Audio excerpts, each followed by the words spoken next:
গল্পের নাম হাড় গোনা রাত। অধ্যায় ১। শালজোড়া। হারিয়ে যাওয়া গ্রাম।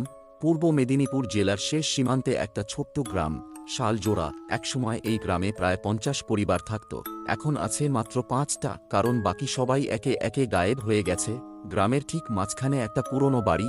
লোকেরা বলে হাড়ের বাড়ি। অনেকে বলে ওই বাড়ির নিচে একটা মৃত আত্মা বাস করে, যে তার হারিয়ে যাওয়া হাড়গুলো খুঁজে বেড়ায়, আর যখন পায় না তখন মানুষের শরীরেই গজিয়ে তোলে নিজের নতুন হাড়। মিনু একজন শহরের মেয়ে, একজন মেডিকেল রিসার্চার। তার দাদু ছিলেন শালজোড়ার মানুষ, যুদ্ধের সময় পালিয়ে গিয়েছিলেন। দাদুর মৃত্যুর পরে একটা পুরনো ডায়েরি পায় সে। ডায়েরিতে লেখা ছিল এক গোপন গ্রাম, এক হাড় গোনার কাহিনী, আর দাদুর শেষ ইচ্ছা, ওর মুখ দেখিস না, আর যদি দেখিস পেছন ফিরিস না। মিনু সব ফেলে গ্রামে আসে। সে কৌতূহলী, বাস্তববাদী। গ্রাম তাকে দেখে যেন চুপ করে যায়। মিনু উঠে হাড়ের বাড়িতে। সেই বাড়িতে ঢুকলেই গা ছমছম করে। ঘরে কোনো আয়না নেই, জানালায় কালি লেগে আছে, আর মেঝেতে কাঠের তলার নিচে যেন কিছু নড়ে। প্রথম রাতে সে ঘুমিয়ে পড়লেও রাত ৩টার সময় হঠাৎ শব্দ শুনে উঠে বসে। টিক টিক টিক, ১ ২ ৩ শব্দ আসছে মেঝের নিচ থেকে। সে দেখল ঘরের দরজা একটু খুলে আছে, বাইরে ঝিঁঝি পোকাও থেমে গেছে। পরের দিন সকালে তার শরীরে দাগ, লালচে রেখা, যেন কারো নখ ভেতর থেকে আঁচড় দিয়েছে। সে আয়নার সামনে দাঁড়ায়। হঠাৎ দেখে নিজের ছায়ায় দুটি মাথা, একটি ছায়া তার পেছনে দাঁড়িয়ে। সে ঘুরে দেখে কিছুই নেই, কিন্তু আয়নায় পেছনের ছায়াটা ধীরে ধীরে দূরে সরে যায়। গ্রামের একজন বৃদ্ধ তান্ত্রিক ব্রজেন্দা বলে, এই বাড়ির নিচে এক অশরীরীর কবর ছিল। যুদ্ধের সময় ওর শরীর পুড়িয়ে ফেলা হয়েছিল, কিন্তু হাড়গুলো কেউ গুনতে পারেনি।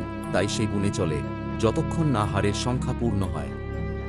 যার শরীর সে পছন্দ করে তার শরীরেই গজাতে শুরু করে সেই হাড়। ১টা, ২টো, ৩টে, যতক্ষণ না পূর্ণ হয়। মিনু ভয় পায় না। সেভাবে এটা মানসিক বিভ্রান্তি। কিন্তু সেদিন রাতে তার পেটের ডান দিকে একটা জায়গা ফুলে ওঠে, আর একটা চামড়া ফুঁড়ে সাদা কিছু বেরিয়ে আসে। সে অজ্ঞান হয়ে যায়।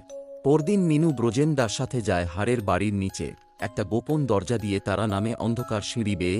নিচে তারা দেখে একটা গাছমুছুমে ঘর, মাঝখানে এক চক্রাকারে বসানো হাড়ের স্তূপ। এক পাশে পড়ে আছে ১৯৪০ সালের দিনের কঙ্কাল, মাথা নেই। হঠাৎ হাড়গুলো নড়তে শুরু করে। একটা আওয়াজ, শেষ হাড়টা তুমি। মিনু চিৎকার করে। তার শরীরের মধ্যে থেকে আওয়াজ আসে, যেন কেউ ভেতর থেকে বের হতে চাইছে। ব্রজেন্দা বলে, তুই যদি নিজেই আগুন জ্বালাতে পারিস তাহলে তোর শরীরটা ও নিতে পারবে না, কিন্তু তোর একটা হাড় এখানে থেকে যাবে চিরকাল। মিনু ভয় না পেয়ে কেরোসিন ঢেলে আগুন ধরায়। হাড়গুলো পুড়ে যেতে থাকে। ঘরের ভেতর থেকে একটা নারী কণ্ঠ, আমার সংখ্যা ভুল হয়েছিল, এবার ঠিক হলো। হঠাৎ মিনুর শরীর থেমে যায়। বছর খানেক পর একজন নতুন মেয়ে আসে ওই গ্রামে, একই বাড়ি। সে রাত্রে শোয়, ঘুমের মাঝে সে শুনতে পায় টিক টিক, ১ ২, আবার শুরু। হাড় গোনার খেলা শেষ হয় না, শুধু শরীর বদল হয়। আশা করছি তোমাদের এই গল্পটি ভালো লেগেছে। যদি ভালো লেগে থাকে তাহলে চ্যানেলটিকে সাবস্ক্রাইব করে দাও। দেখা হচ্ছে আবার পরের গল্পতে।